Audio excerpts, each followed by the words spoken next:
Students, today we will read chapter 3, Sandhi. So, let's start this chapter. You have already read this chapter in 6th class and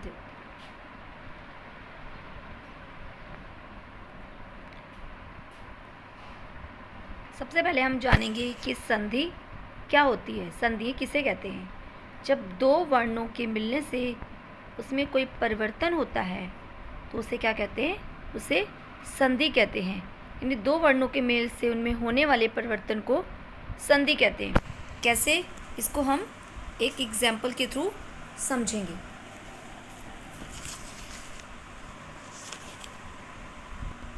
जैसे कि हम यहाँ पे एक शब्द लेंगे, हिम प्लस आल्य।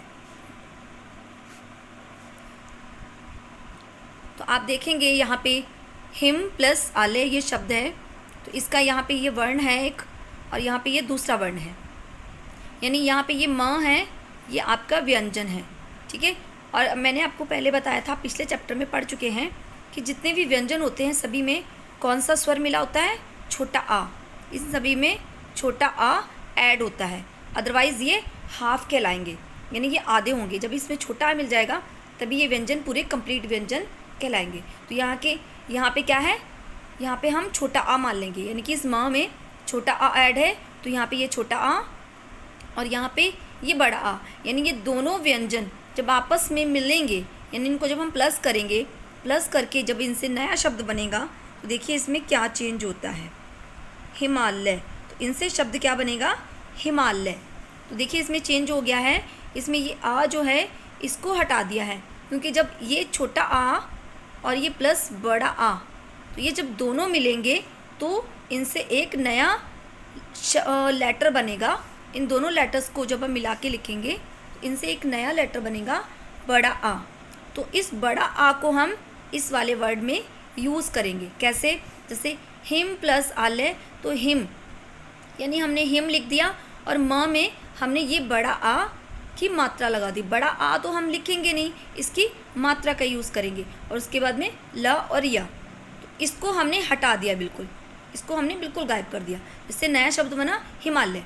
तो ये तो आपको क्लियर हो गया ना कि संधि कैसे बनती हैं। ठीक है।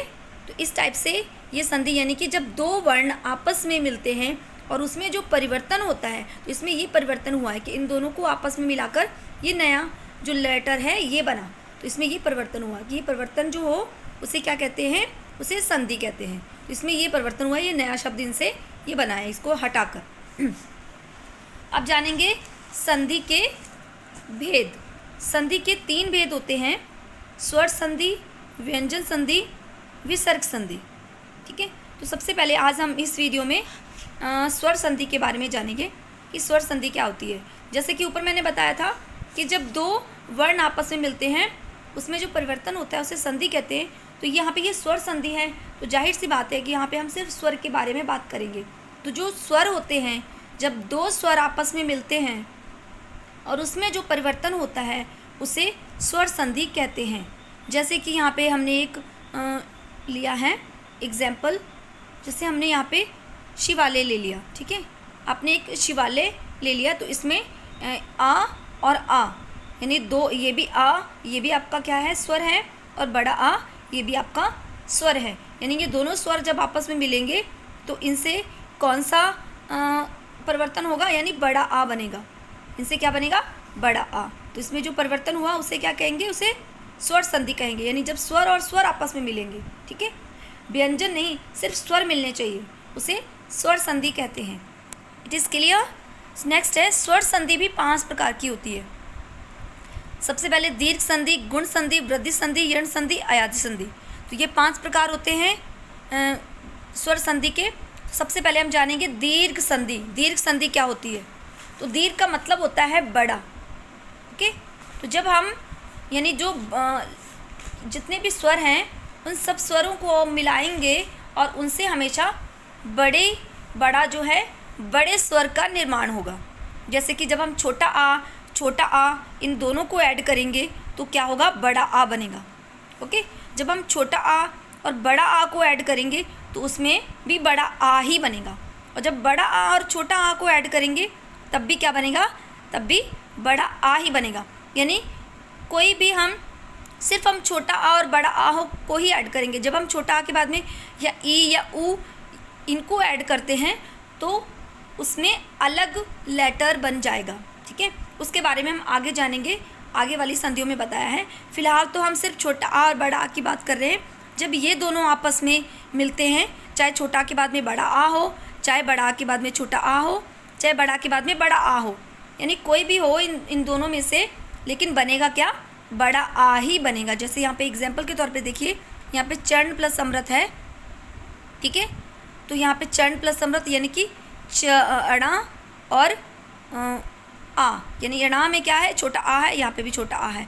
इन दोनों को मिलाकर क्या बनेगा, बड़ा आ, यानी अणा में हम बड़ा आ की मात्रा लगा देंगे। तो ये क्लियर हो गया। अब दूसरा एग्जाम्पल हम देख लेंगे। दूसरा एग्जाम्पल जैसे हमने छात्रावास लिया है, छात्र प्लस आवास, यहाँ पे छोटा आ है, यहाँ पे बड़ा आ है, तो इन दोनों को मिलाकर क्या बनेगा, बड़ा आ ही बनेगा। इसी टाइप से आगे भी है, जैसे यहाँ पे बड़ा आ और छोटा आ को ले लेंगे तो बड़ा आ और छोटा आ मिल के क्या बनेगा, बड़ा आ ही बनेगा, ठीक है। तो यहाँ में बड़ा आ की मात्रा है, देखिए यहाँ पे परीक्षा, तो यहाँ पे भी बड़ा आ की मात्रा है। तो यहाँ बड़ा आ और बड़ा आ दोनों मिलकर क्या बनेंगे, बड़ा आ ही बनेंगे। प्रतीक्षा प्लस आले, तो इसमें कोई चेंज नहीं है, सीधा सीधा हमने वैसे ही लिख दिया, सिर्फ आ को हटा दिया, ठीक है। श्रद्धालु, इसमें भी आ को हटा दिया, सिर्फ उसकी ध में हमने आ की मात्रा लगा दी। तो इट इज़ क्लियर। तो ये तो हो गया आपका दीर्घ संधि, ठीक है। तो आ के बारे में